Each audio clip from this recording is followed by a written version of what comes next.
all the latest on the SaWGuy podcast, be sure to subscribe and don't forget that bell icon.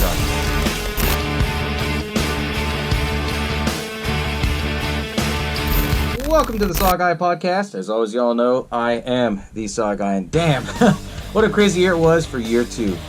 First and foremost, I want to give a shout out to everybody that subscribed to me on my YouTube channel, the ones that follow me on my Facebook, my Instagram, my Twitter. Thank you guys. I really do appreciate that. With that being said, year 2, there was a lot of growth, and there was a lot of, behind the scenes stuff that you didn't get to see. I branched out into various different segments, from my $5 horror finds, to From the Grave, and all the fun stuff with it. So this is a year 2 in review for you guys. I'm going to talk about the behind the scenes stuff. I'm going to talk about, the reasons behind I do things, and where I get a lot of the ideas from, and stuff that you probably didn't even know. So sit back, relax, let's get this shit started. Hello, and welcome to the SaWGuy podcast. My reign of terror was legendary. You stutter, bitch. I guess everyone's entitled to one good scare, huh? You opened it, we came. Oh yes, there will be blood.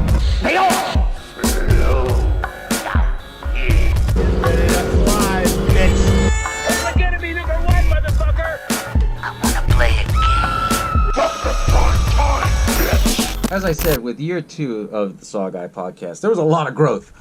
First and foremost, it was a lot of growth because I think I kind of found my footing with doing this podcast. I really do. And a lot of it, too, I think has to do with the choices in the movies that I decided to do episodes on. And I also branched out to various different segments. In my last year in review, I made a lot of promises that I'm going to branch out and do this and do that. And I'm one of those types of people that will tell you, I'm a man of my word. I really am. And I tried to branch out, so a lot of segments I did. There was a few that I didn't, that I was kind of disappointed in myself.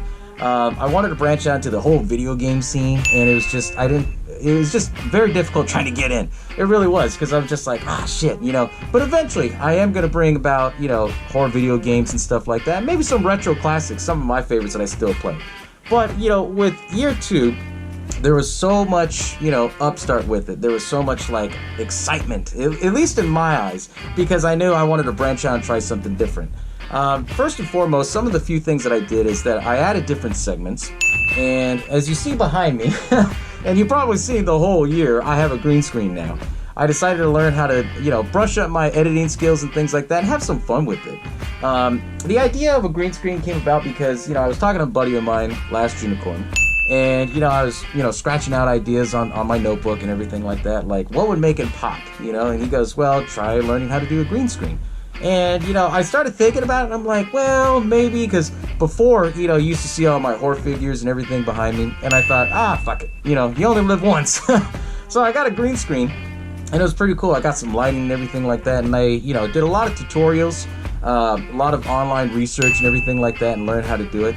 Obviously, in my first episode, it was kind of a little rough, but, I got the hang of it. I think I would have gotten the hang of it by now, right?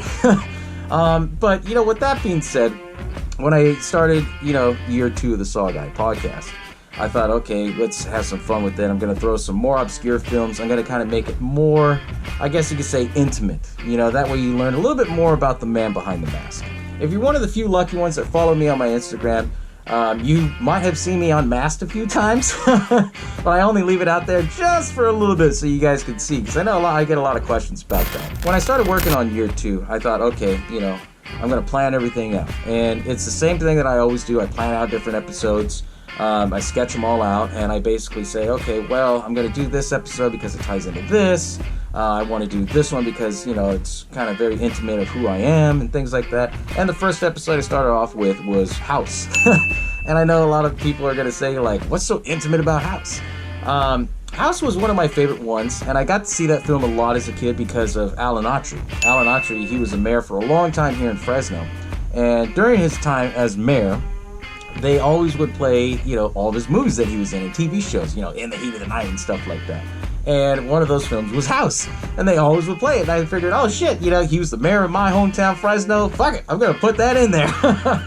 And that's what I did with it. That's how the whole idea about came onto it, And when I did House, I wanted to do it in my Big Ben mask.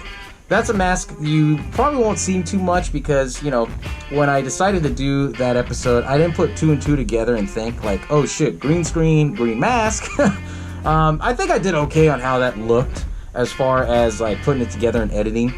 But I mean, from my perspective, I was like, I know I could have done better.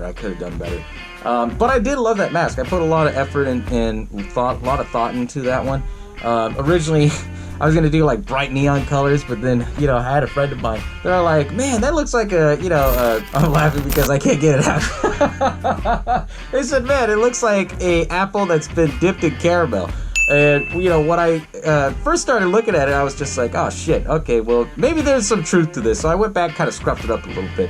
So that was my mask that you see. It was not a one and done. I might bring that mask back for year 3. We'll see. I mean, I'm still brushing up on my skills with every episode and segments that I do.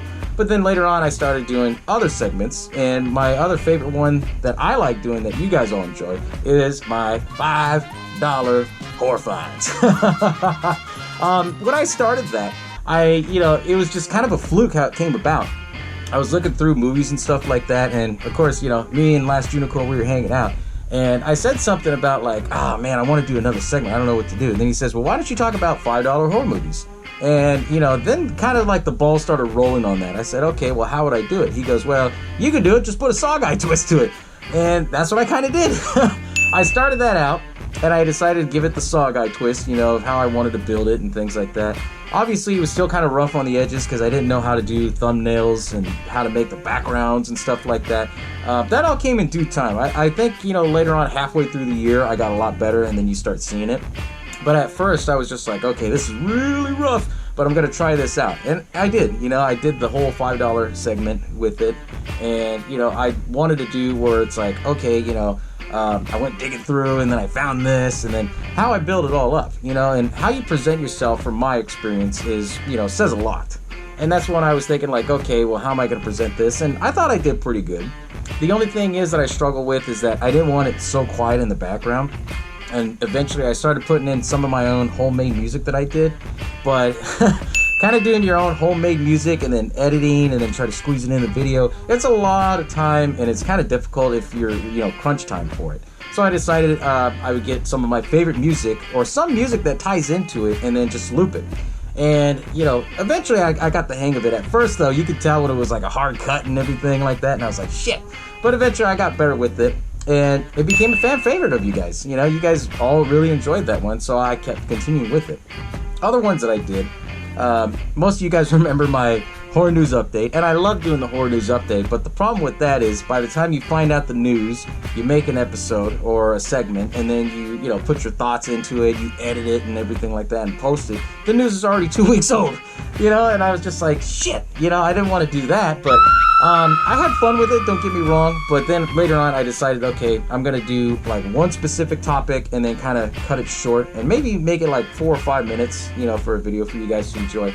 And I had more fun with that, you know, with the news that Saw was being remade.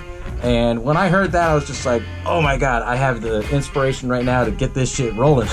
Gotta put in my 2 cents on this. This is my favorite franchise of all time, you know? And I eventually still might do that, you know, with different horror news. I mean, depending on how big they are and things like that. But the way how I originally was doing it was, I mean, to me, it needed a lot of polishing. It really did. And I think that's what this whole year was about for me in year 2, was that, you know, trying to polish up my skills a little bit. Year 1, I know it was kind of rough because I did an intro, me talking for 30 minutes, and then an outro. And I'll never forget, you know, when I posted my very first episode of SaWGuy Podcast, I had a good friend of mine, and he was telling me, he's like, hey man, I love you, you're a cool dude, but, you know, I was watching your episode, I got your points, but later on in the whole episode, it just went stale as fuck, dude. And if you're watching this right now, hey buddy, I appreciate the honesty, man. And I tell everybody, honesty is the best policy. And once he told me that kind of gave me, you know, the hunger to do better, to make it more entertaining and fun for you guys. Because then I went back and actually watched the episode and I'm like, oh shit, he's right. You know, it did get stale in some of this. There was no music, it was all quiet, you hear my voice, and to a certain extent, I did like that aspect of it because, you know, I've done podcasting before, but it's a huge change when you go from doing just talking to a microphone to actually doing it visual. It's a huge, like, two different fields with it. And I was still kind of grasping at that, and still sometimes I do, but not as bad as I used to. But then some of the ideas I came out for later on episodes, I had to do Final Destination, and I wanted to, bust out my demon side. That was the whole reason why I chose Final Destination as my next episode, because then I can bust out the whole demon makeup and everything. I did the full makeup, all over my head, the sides, the ears, the neck, everything. And what it is just, it's a latex mask that I bought, and it didn't look, very good at all. So I went back and I said, okay, I'm going to airbrush this, fill this in, black out the eyes, and, roll with it. And it actually became kind of almost another iconic character, as much as everyone loves, Possessed Billy. And with the demon character, I have two variants of it, one where his eyes is showing and one that isn't. And the whole reason behind that is that my eyes, they change color from green to yellow a lot. And I've done a lot of test footage, and for me, it's distracting. If it's distracting to me, I know it's going to be distracting for the viewer. And so that's why I was like, shit, okay, I'm going to keep my eyes covered, unless it's a specific mask, because then it starts throwing off the lighting and then the editing.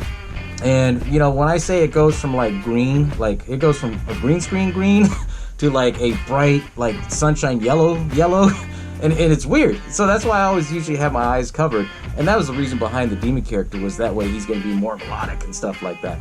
The demon character came about because it was more or less something, I believe, that everybody has a dark side to them. And, it's just, I had some fun with it. And I was just like, shit, let's make it seem like SaWGuy has a demon side. So that's where that idea came from. He's made other appearances too, my Monster Palooza special. And he also did, one of the $5 war finds. And then later on, I figured, okay, well, I'm going to do just my regular mask. And at the time, I was almost going to retire the main mask I wear, my Ouija Billy mask. Just because of the fact of, there's so much wear and tear. It's hard to get on the mask sometimes and get it to fit. It's like a good 15-20 minutes just to try to get it fitted in and the hair fitting through and all that stuff. And the mask that I came up with, I called it the Year 2 Billy mask. The only problem is, though, the mask was so big that it just didn't fit right. I should have fitted it myself, but it didn't. I put it on, and then by the time I was trying to talk with it and try to film and do test footage, it didn't fit right. So I was like, shit, But I still had that mask, and it might make an appearance for you guys. We'll see. But, in the end, I'm kind of glad that I decided to keep this mask because, it's almost synonymous now with SaWGuy Podcast. And with that being said, like, this mask ain't going nowhere. This is the main one you always will see from now on. Later on in episodes, as what I started doing is that I started kind of getting theme-oriented. February was coming up. I want to have some fun with it. I decided to do My Bloody Valentine, and I also did Valentine. Valentine was one of my other favorite, holiday horror films, and a lot of people really forgot about that film until they actually announced last year this time, that they were going to do a Blu-ray release of it. And everyone's like, oh shit, I remember that film. So I normally don't like to get into trends, but because it's Valentine's, and then they were going to release the Blu-ray around Valentine's, I was like, okay, let's have some fun with this. And I did. My Bloody Valentine, I didn't know how to do the 3D effects quite as well yet. I was still practicing. The only 3D effect you got to see me do in year 2 was in The Shining, when I had the axe and I did it right in the screen. And it was fun. It was cool. I was like, oh shit, I was impressed with myself. I didn't think I could do that. Eventually, I'll probably bring in some of those effects, but at the time, I was testing it out with My Bloody Valentine 3D, and it kind of brushed up my skills a little bit more. And I have so much videos to go through. I have my computer up right now to show me everything, because I literally forgot half of this stuff that I was doing. Obviously, I did some behind the scenes stuff for you guys, because that's when I came back on to Instagram. When I first started out, I did only Facebook and Twitter and YouTube, and that was it.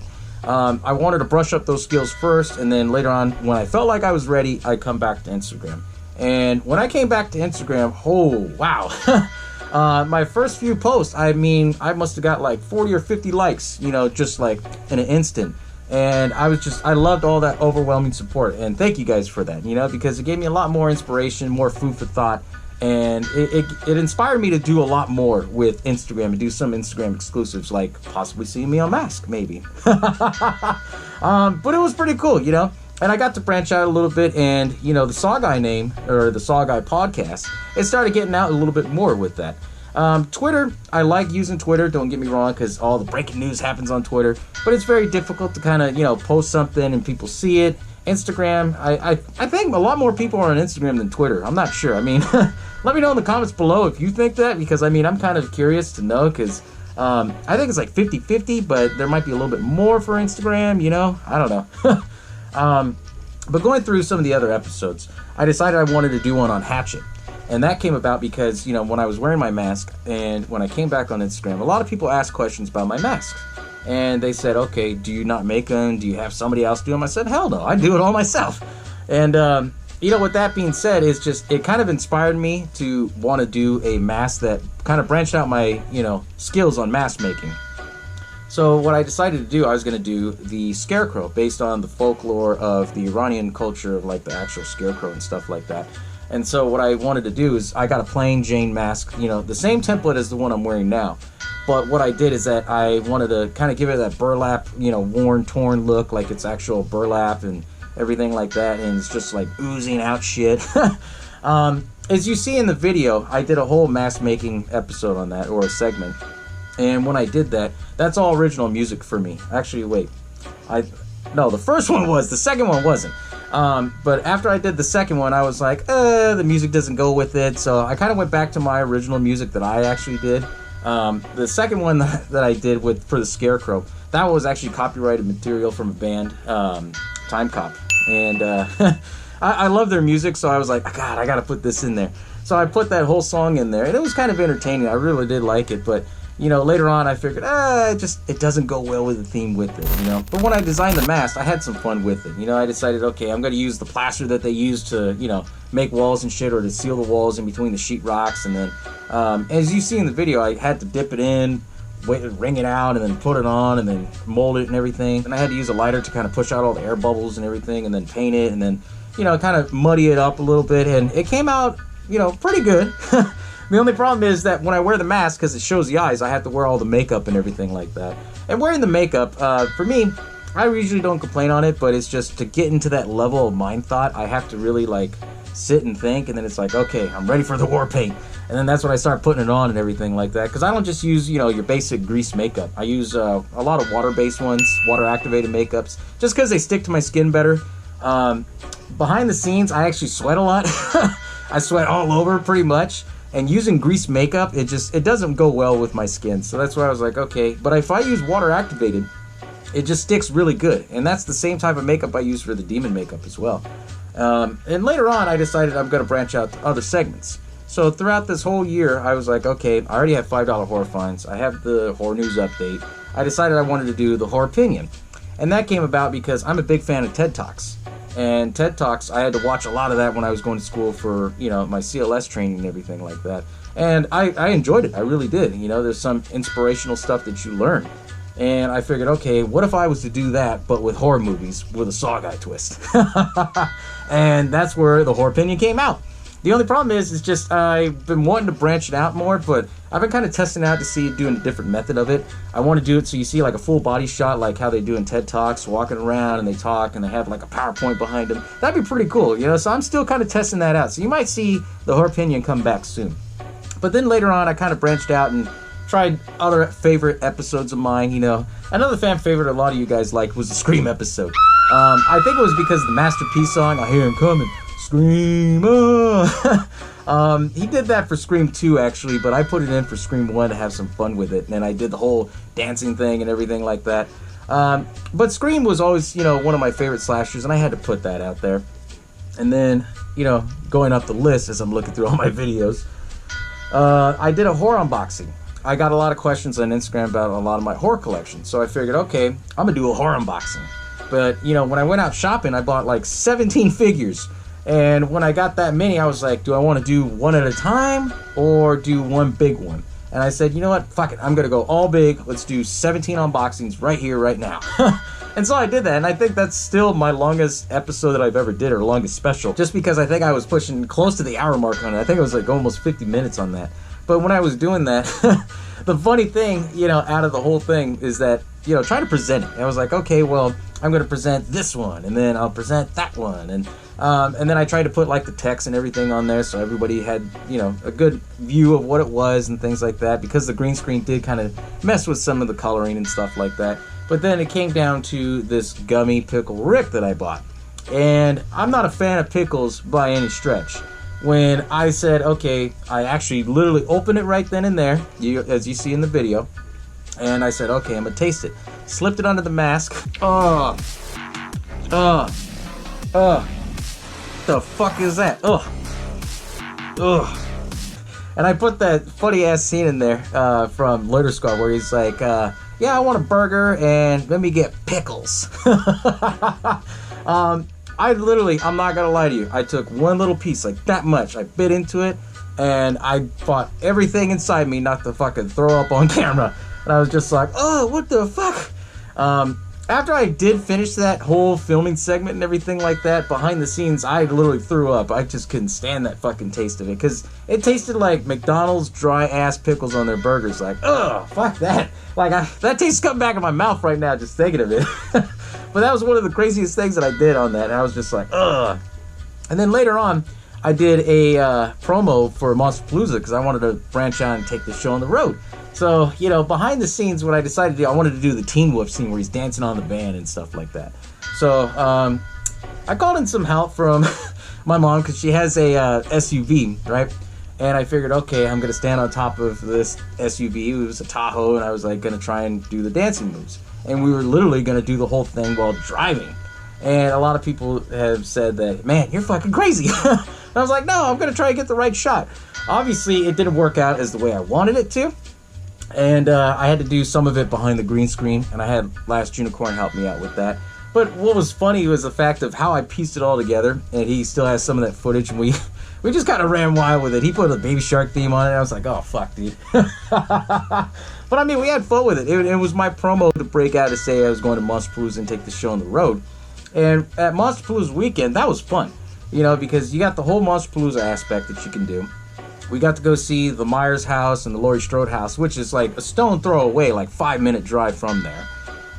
They have, various different things you could do in LA, or Southern California area. One of the main things that we went to go check out was the Bearded Lady Mystic Museum. And what's cool about that is that they're also an oddity store. They've been around for a minute. They were an oddity store, and then they branched out to do like this museum art exhibit. And at the time when we went, they did it on the occult. So that's when I said, shit, I'm going to bring all the masks and we'll take various different pictures of everything, have some fun with this.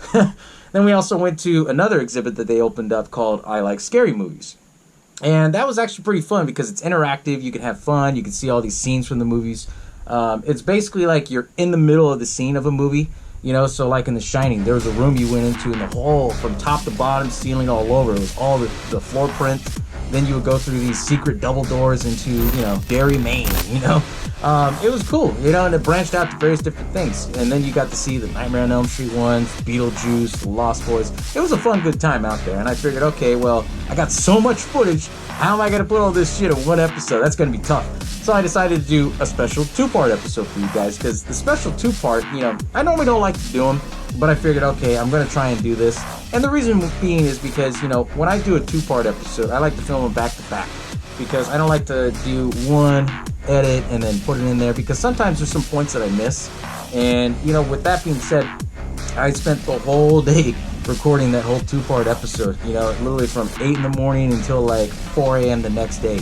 Just because I had to do, the first one was all Monsterpalooza. Then I figured, okay, well, I'm going to have some fun with this. Took the mask off and I decided, okay, I'm going to do the demon makeup. Make him, come back for a special. And it worked out really good. And then later on, during this time, I was like, okay, I want to do Tales from the Crypt.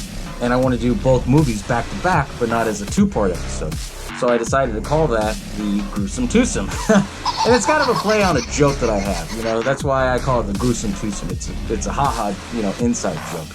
But I decided if I was going to do the Gruesome Twosome, I have to do it in order for the movies. So Demon Knight was the first one that came out, and I did Bordello of Blood. And those are two of my favorite, Tales from the Crypt movies, but also 2 of my favorite Tales from the Crypt, anything. Was the movies, because the movies were so fucking funny and iconic, especially Bordello of Blood. I had a lot of fun doing that one.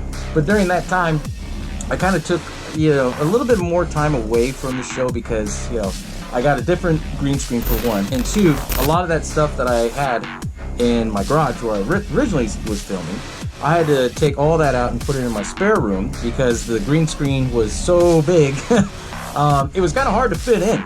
And while that was also going on, I got to achieve my dream of, getting a Dodge Challenger Hellcat Red Eye. And, if you've ever seen a Dodge Challenger Hellcat Red Eye, that's not a type of car that you can leave out in the street. You have to have that bad boy parked in the garage, locked down at all times. So that was another reason. And with me moving all my stuff, you guys have seen that I got quite big of a collection. I moved everything all up, with another friend of mine. We were moving some stuff up and everything, and taking the time to build stuff, and put it all together, it was very time consuming. I lost about, at least a month from the show from that. So I was like, shit. But at the same time, I was still able to film, $5 horror finds for you guys. I was still able to film various other different segments and kind of hype up the next episodes, because my next episode I did after that was, one of my favorites that a lot of people forget about was The Eyes of Laura Mars. And that was really John Carpenter's first major film that got him noticed. If you've never heard of that film, go check out that episode because it's very interesting. And, it was my 50th episode, so I had to do something obscure and something cool. With John Carpenter, though, the whole story where it came about is that he wrote the script and he sold the script to, one of the producers who was dating Barbra Streisand at that time. He wanted Barbra Streisand to star in it. She read the script and said, no, it's too violent, so she decided to sing the soundtrack. They changed up his story, and you got what you have now. For whatever reason, as I was researching that episode, I couldn't find anything of John Carpenter talking about the movie, other than the fact of, they bought my script, and that was it, Later on, that same year, he got famous because he did Halloween. So that film gets overshadowed a lot because his first real breakout was Halloween. But the one that kind of got his name out there noticed was The Eyes of Laura Mars. So, it's an interesting episode if you want to check it out. Episode 50. Of course, later on, everybody was asking me about my masks, if I wanted to make more, if I was going to do more. So I decided, okay, I'm going to have some fun with this. So I decided my next mask was going to be an heritage mask. And the heritage mask is based on my culture and everything like that, because I'm, Middle Eastern, I'm Iranian. And I figured, okay, let's have some fun with this. I'm going to kind of make it like a 300 kind of twist, have the mouth open and everything. And it looked really good. It took a long time for me to, burn off the mask, the mouthpiece, and then to kind of make all the textures and everything and kind of put the designs in. The only problem is, though, is that I didn't fit it onto my face correctly. And I cut too high instead of cutting it a little bit lower. So when I wear the mask, it sits really high and I can't see, but you can see my mouth. If I sit it low to where I see, the mouth is all the way down to my chin. And so I was like, shit. And originally I was going to use that for my next episode, which was the Death Proof episode. And I actually filmed, the whole episode in that mask. After reviewing it and double checking all the footage, I was just like, no, I can't do this. This is something I can't do, But the Death Proof episode was something fun because, I got to branch out in it, and I always told myself, if I ever get my dream car, which was a Challenger, if I ever get that car, I'm going to utilize it in some way towards an episode for this show on Death Proof, because Death Proof was one of my other favorite films. And, long and behold, it was just like, it happened. And I was just like, shit, I got to do this. And originally I had planned that I was going to, wear my icy hot jacket and everything like that, have some fun with it, but being from a small town, you can't have too much fun like that. So I was like, okay, well, I'll get a couple of shots of me driving and kind of mashing in as I'm, trying to be, I guess you could say, I was showing the point of view of Stuntman Mike, and, you see the car, and the way I did the shots, I did them precisely in a way where you can see the car, but it goes so quick that you can't tell what it is.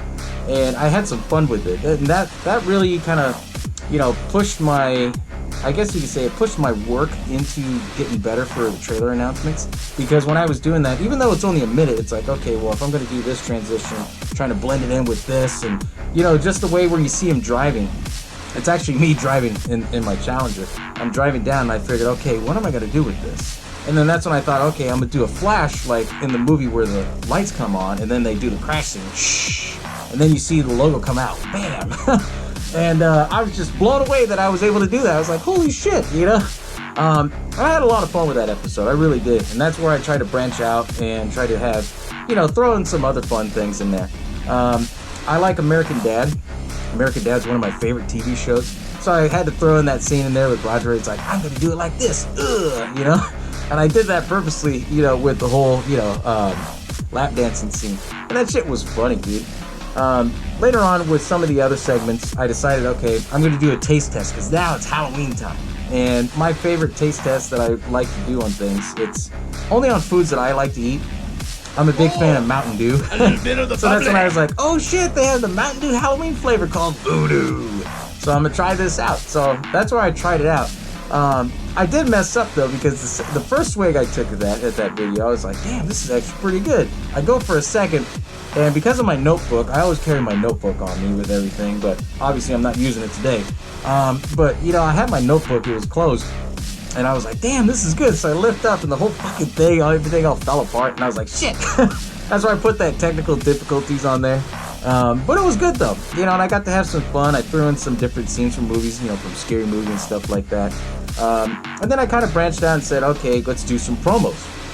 And I wanted to do some promos for Instagram, for Twitter, for my Facebook, kind of like when you scroll through on your feed and then you see it's like a promo and stuff like that. I'm a firm believer of self-promoting. I don't like to do the paid advertisements, because if you have to pay for it, it's 9 times out of 10 people really don't enjoy it. That's my belief on that, my opinion. But that's why I try to do like various different, promos and stuff like that, so that way people see. And I decided to do a promo, and I did it specifically on something very similar to House of a Thousand Corpse, and that was like my first wink out there to everybody, because I like to do a lot of winks of what episodes I'm going to do next. And I had it planned on Halloween, I was going to do a House of a Thousand Corpse video. And when I filmed it, I had no idea that what was going to transpire with the whole thing with Captain Spaulding with Sid Haig. I had filmed it, got it out there, and then like news dropped that he was sick in the hospital, and I was like, oh shit, hopefully he's going to get better. Eventually, later on, we all know he passed, which is unfortunate. Rest in peace, Sid Haig. Because, he was great for what he did for the whole franchise of, Rob Zombie's movies. But that was the whole reason why I did the promo, was because I wanted to self-promote myself, but it just kind of came out at an odd time where, I had filmed it, got it out there, and like a day later, that's when they said he was sick, and everyone was like trying to, I don't know, it felt weird for me. It was like, whoa, there's some weird deja vu shit going on, At that time, I was also filming another segment I called From the Grave. From the Grave was something I used to do on a previous project of mine, and I loved it. And it was just one of those things where it's like, man, because the reason why I loved it is because there's a lot of films that you could talk about that people don't remember and forget. The first one I wanted to talk about was, 1 Hour Photo. I've never been a Robin Williams fan of like his comedic stuff, because, I've never been a fan of comedy films, really. But, when he started doing serious roles and then he did 1 Hour Photo, I was just like, holy shit, like, this is all new, this is fucking amazing, and a lot of people remember that film when it first came out, and then it just kind of died down. And then that's the whole reason why I did, From the Grave segment, was to bring back films that a lot of people kind of either missed out on, they remembered, but they forgot. And, I still have a long laundry list of films that I need to talk about still. The next one I did was Pacific Heights. It was Michael Keaton in one of his first bad guy roles that he really did. That was a fucking creepy one. If you've never seen that, check out Pacific Heights. I believe it's on Hulu right now, actually. But it's a good film. And, after I started doing those segments, a lot of people were like, holy shit, I remember that film. Or like, what? He actually did a bad guy role, It was pretty cool how that all came about. And at that same time, I was doing, more mask making. And, I decided I was going to do my first actual giveaway. My giveaway that I was going to do is that I was going to do one main mask as this, the Billy style mask, but I was going to paint it as Pennywise. And the reason why I was going to paint it as Pennywise, because that's when It Chapter 2 came out. And then, I would have like other runner-up prizes. And I decided I was going to make those as like the Joker's henchman, because Joker was coming out. And I'm a big fan of Joker. And I wanted to go with a clown theme with this. So I was like, oh shit. But each mask is something different. Like I did one where it was just, plain Jane and clean, and I sprayed sealant on it. The other one was kind of medium scruffed up, a little dirty, and then I did one that was really beat up. And so that way everybody got something different. Nobody really got like the same. And my motto is, you want to have some fun with that, because then that way everyone sees like, oh wow, there's this mask. Oh wait, there's this mask. Oh wait, I might like the cleaner one. And I did the whole giveaway and everything, and I did it as a Facebook exclusive. And it was fun. The only thing is though, the way how I did it is just, I basically got everyone's name and I put it on a box, shook the box. What sucked is that I was doing it on live. This was my first time doing, the Facebook Live or going live on anything. And what I do, I dropped the fucking box. So I had to pick up everything, put it all back in. But I mean, hey, that's live, right? So I had to have some fun with it. But eventually, I did that. And after I did, the whole giveaway, I said, hey, since you guys all tuned in, what I'm going to do is show you how I made the main top prize mask. And I did that with the Pennywise one. And interestingly enough, when I did that Pennywise mask, I did it all in one day, like from midnight until 6 a.m. And the reason being is because, I had so many ideas, and the ways how I was going to paint it and sketch it out. I plan everything out, I really do. I think about the masks and stuff. But what I decided to do is like, okay, I'm not going to show how I, paint it all base white. And that's basically what I always do in my masks. I tape off the eyes and mouth. I already had it shown that I was painting it base white, and then trying to put in the designs and everything like that. It was a difficult mask to kind of do, because you had to try to match it as close and as iconic as I could. And then the eyes, in between, I figured, okay, I'm going to fill it in as black, when I should have left it as white like in the movie. But, I wanted to have a little bit more of a SaWGuy twist with it. It was fun, though. It really was. While I was doing that, I was also planning to do, my final few episodes of the year. And I had planned, obviously, for House of a Thousand Corpses for Halloween.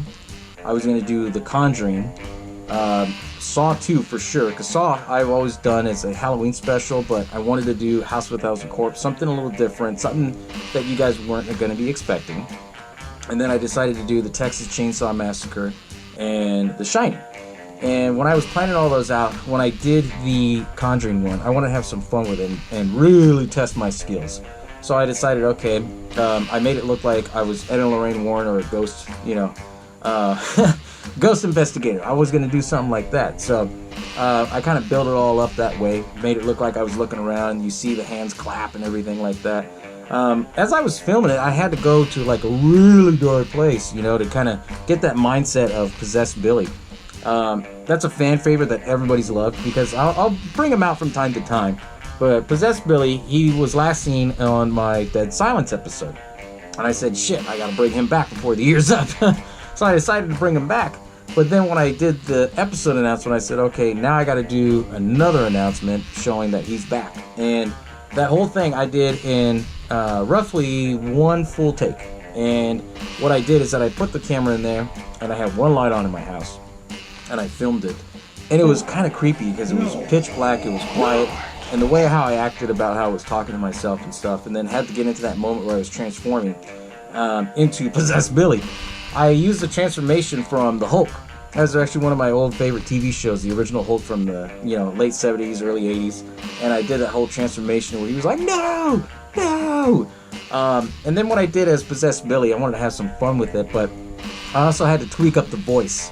And a little bit of the inspiration also came from, from wrestling. I'm a big wrestling fan too. There's a character named Bray Wyatt where it shows he wears, a mask, and he calls himself the Fiend. And Tom Savini actually did his mask. So I was like, oh shit, I gotta have some fun. Gotta throw in a wink in there on that. So some of the background music you hear, it is from his theme song from wrestling. But what I did is that I wanted to branch it out and everything. And when I did that, I kind of acted a little weird on that episode on purpose. There were some things I would talk, and then I would go quiet. And then I talked back again. And interestingly enough, one of my friends, he came out. He's like, hey, man, I think you missed that spot. Go to this point of 326. And I was like, no, I didn't miss that. He's like, yeah, you did. He goes, you went blank. And I was like, I was trying to fight off the possession of Possessed Billy. And that's the character that I tried to build up with Possessed Billy, is that, he's a character who wants to take over. And, anytime I start hearing voices in my head, and all of a sudden he just comes out, and then my voice would change with it. And that's where if you ever watch that episode on The Conjuring, I spent a lot of time on that. I put probably about 4 pages of notes that I had stacked on me, talking about every single little thing on this, because James Wan, he put a lot of work into this, and he put a lot of subtle hints in there, and if you ever get a chance to check out that episode, because that episode, I mean, I must have got like 15 gray hairs just doing that, just the filming alone on that, and then trying to piece everything together and get it going. And then obviously later on, I did that so late because it took me so long to do. I had to, get the Halloween episode cranked out, and that's what I did, the House of a Thousand Corpse one. And House of a Thousand Corpse, that's one of my favorite Rob Zombie films, so I had to throw that in there and have a little bit of clown fun with it because, at the time, that's when, Joker came out, Pennywise came out, everyone's crazy about fucking clowns, and, I had to talk about one of the most popular clowns out there, Captain Spaulding, of course, and it was a fun episode. And I got to, represent my hometown wearing my Fresno shirt. That was pretty cool on that. But then later on, I said, okay, well, I still got to do a Saw episode.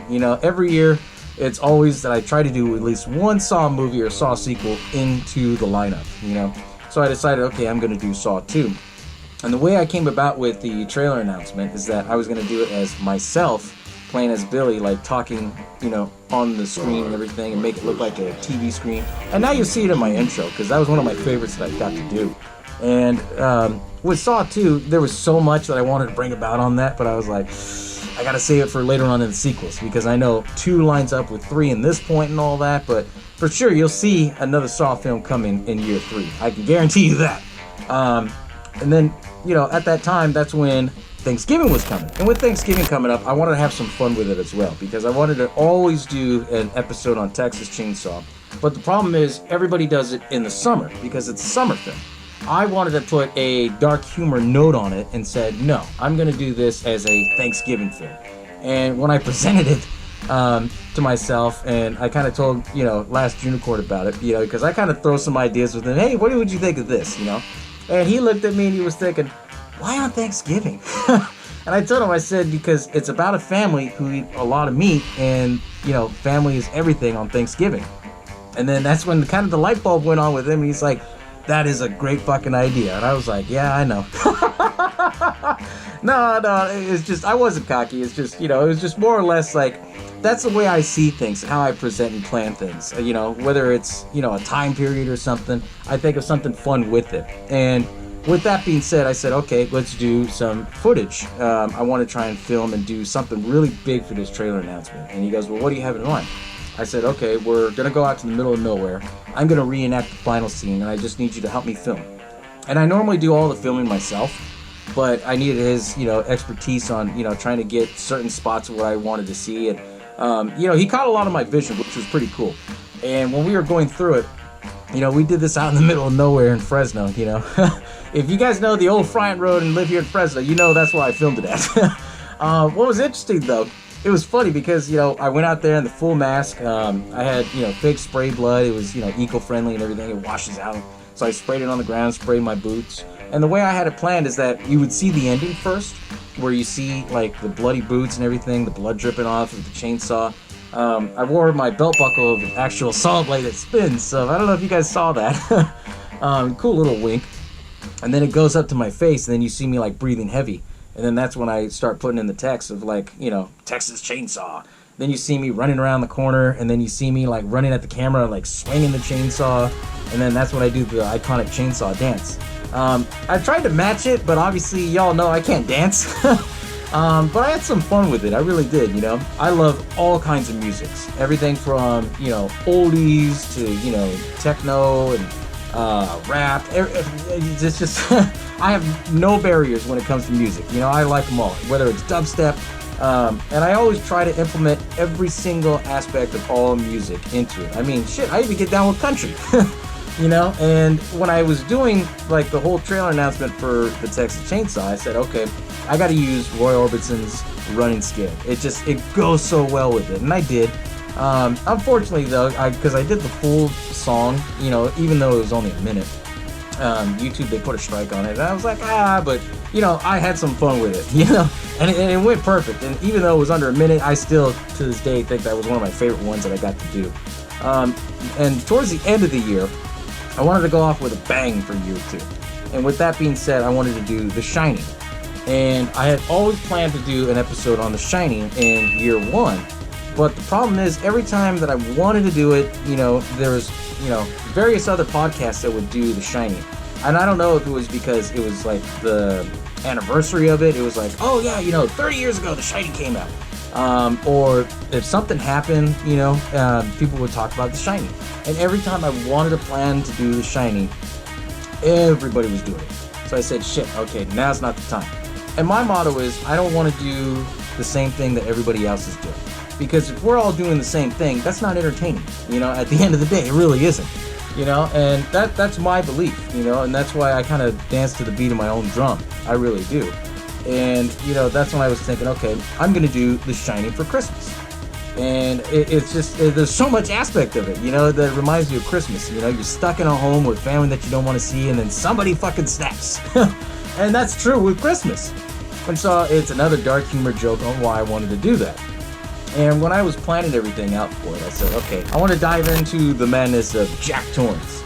So I filmed various different scenes where he, you see him where he's talking at the bar to himself and everything like that. He's walking around with the axe and stuff like that. And if you see the behind the scenes of it, you'll see that I legitimately went out to a Home Depot store, bought an axe that closely matched it, and then I had to put in some work to kind of make it look like it. I sanded it down, I had to stain it a certain way, and then scratch it all up and everything. And I thought it came out okay. I mean, it's not 100% accurate with the point on the back end of it, those are hard to find, but, filming the scenes that I did as I was piecing it all together, and then I was also filming for behind the scenes stuff with it. And it was just like, okay, well, I want to do this, I want to do that, let's see how it goes with this footage.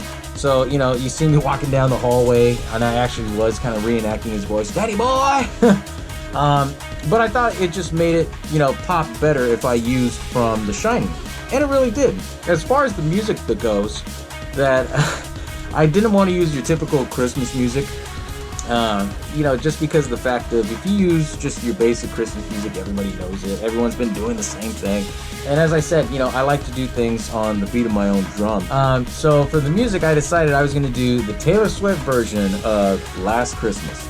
And the only thing is that, what I started doing is that I can find certain songs. And for me, if it's an annoying song, kind of like Taylor Swift's version, if you like that version, I apologize. I mean, to me, it's my opinion. I really didn't like her cover of it, and I'm not a fan of her, music. So I figured, okay, I want to have some fun with this. I can make it kind of sound creepy and everything. So I kind of tweaked it up a little bit. And what, I got was what you guys hear, how it's like very slow and eerie and creepy. Same thing with what I did with Conjuring. I got the original Sleepwalk. And that's when I said, okay, I'm going to tweak it up, make it scary and everything like that. Something that's going to rock you to your core. And that's what I kind of did with that. But at the same time, when I was doing the Shining episode, I said, okay, this is going to be a big freaking episode because, one, you can't just talk about the Shining without throwing in the theories. And two, I wanted to show the behind-the-scenes fun that you guys normally wouldn't see. And three, I would have to do the audio-only version of it, So, I mean, that was like 4 videos I had to try and squeeze out. And at the time, the whole month of December, I was filming all the different segments and stuff, working on the editing. I really actually didn't get done until Christmas morning. So, my whole Christmas Eve, I was working on the episode and everything like that. Christmas morning comes, it's like 6 a.m. It's like, shit, I finally finished. I gotta post this episode. And as that's uploading, then I'm working on the audio only. And then once I finish audio only, then I post the behind the scenes. The Shining Theories, I had to do that as a separate segment because there was so many oddball ones on there that I would have probably extended the episode really long if I had done that. So I was like, didn't want to do that, kind of like this year in review special. I'm probably already pushing, almost the hour mark right now. But it's interesting. I mean, and that was the whole year 2 experience, was just branching out, trying out different things. Beginning of the year, I was still kind of green, still kind of learning the ropes of things like that. And I got to have some fun with it because I got to learn, like, okay, green screen, this is what you do with it, how you can get, like, the cutouts and all that stuff. Making a thumbnail, learning how to do all that and try to fit it in so that way it's correct. Some of my older thumbnails, if you still see, I left them, and I don't plan on changing them because, it's more or less like it's a timepiece for me. It's like, okay, that's how you know when I first started out, I was a rookie, that I was, learning the ropes on these things. And that's why I haven't changed a lot of things into it. Because, I like to put a stamp on it for myself. Like, oh shit, from the very first episode to now, I like to see, all the growth that I've done. And, all this growth is also, too, because of your guys' support. And like I said, I can't thank you all enough for supporting the SaWGuy podcast. But, with year 3, I plan to do a lot of big things with it. Obviously, I'm still going to continue a lot of my various different segments for you guys. I'm still going to do the same episode lineup that I'm going to do, where it's episode, and then there's the audio-only version, there's a trailer announcement. But what I started noticing is that, I wanted to do a lot more of my promos that you see on Instagram and Facebook. I'm going to try and see if I can branch those out into YouTube and incorporate it in there somewhere. Because I feel like YouTube gets left out a lot, in some of the promos. YouTube has a way where you can kind of do it similar to Snapchat or like the stories feature off of Instagram, but you got to have so many subscribers and stuff like that. That's a cool feature if they open it up to everybody, but they really don't. And so that's why it's like, okay, so now I got to do something for YouTube to kind of, branch out so everybody sees it in all platforms. So you'll see a lot of that stuff coming through. As far as the movies and episode ideas, you're going to see a whole lot of different ones. I know for a fact I kind of went a little obscure with some different themes that I did. I went obscure, obviously, with, the Eyes of Laura Mars, or I went obscure with the fact that I did both Tales from the Crypt movies, which everybody loves the first one. A lot of people, it's with Bordello of Blood. Hatchet, I love personally, but not a lot of people can do blood, guts, and gore. And so that's where I kind of tuned into it, Saw is another great franchise. I love doing that because that's obviously my favorite. But I mean, it's few and far between because now of how many that they're cranking out. Texas Chainsaw is a classic, of course, and obviously it's Shining.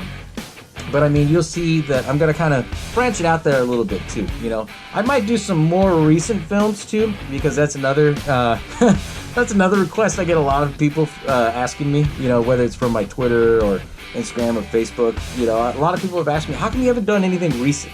How come you haven't done, more recent films and things like that? I think the most recent film I've done has been, obviously Insidious, The Conjuring.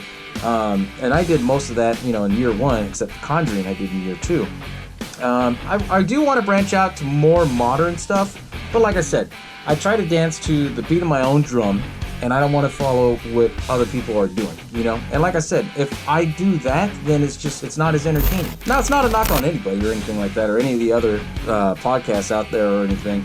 It's just more or less like, for me, I like to do something different. I like to kind of, like I said, go, everyone's going one way, I go the other, because that's the way how I've always been, and it's just, if everyone's doing the same thing, my belief is that somewhere down the line, someone's going to slip through the cracks, and I do put in a lot of creativity, a lot of work, and a lot of hard thought into everything that I do for SaWGuy Podcast. And still to this day, I tell everybody, if I'm not 110%, if I can't give, 115% to everything that I do and record and edit, then I know for a fact that it's not good quality in my eyes, And so that's why I always try to do, something different. But I know for a fact that definitely, I did hear a lot of requests out there for doing more recent stuff. And I actually promised that for you guys. I will do a little bit more recent ones. I might throw in an obscure one from time to time, we'll see. And I know as well, a lot of the viewers out there that have, reached out to me, a lot of you guys like the segments, you want to see various different other segments. I'm working on different ones for you. I know there's so many ideas I can do for segments and stuff like that, but I know the main thing is that I want to try and do stuff that's more homegrown and original. So for sure, you'll definitely see a lot more mask making ones. Just because of the fact that I have, at least 15 masks that I'm still working on currently right now. I'm actually working on my next episode for year 3 for you guys as we speak right now as well. So that's going to be an interesting one when you guys see that one. But there's also, too, a lot of, promises that I made in, the first review that I'm still going to try and live up. Obviously, I want to try and branch out to different video games and stuff like that. Since I got my Challenger, I know a lot of you guys kind of want me to branch out and doing, something with the car. If you want me to do, car videos and things like that. I might tie that aspect into this as well as a segment. I'm still actually working on it. Like I said, I always keep my book of notes with me. pen right there on the side. I'm always jotting down notes, so I'm going to try and do something fun with it. Year 3 is going to be a different beast of its own. With some of the ideas and everything that I've already planned out, it's going to be a different ball changer for the SaWGuy podcast. And, I'm happy for you guys to, be tuning in and supporting SaWGuy podcast. And like I said, I can't thank you enough. But thank you all for tuning in for this year 2 in review special, and I'll catch you all in year 3 as always. Bow down to the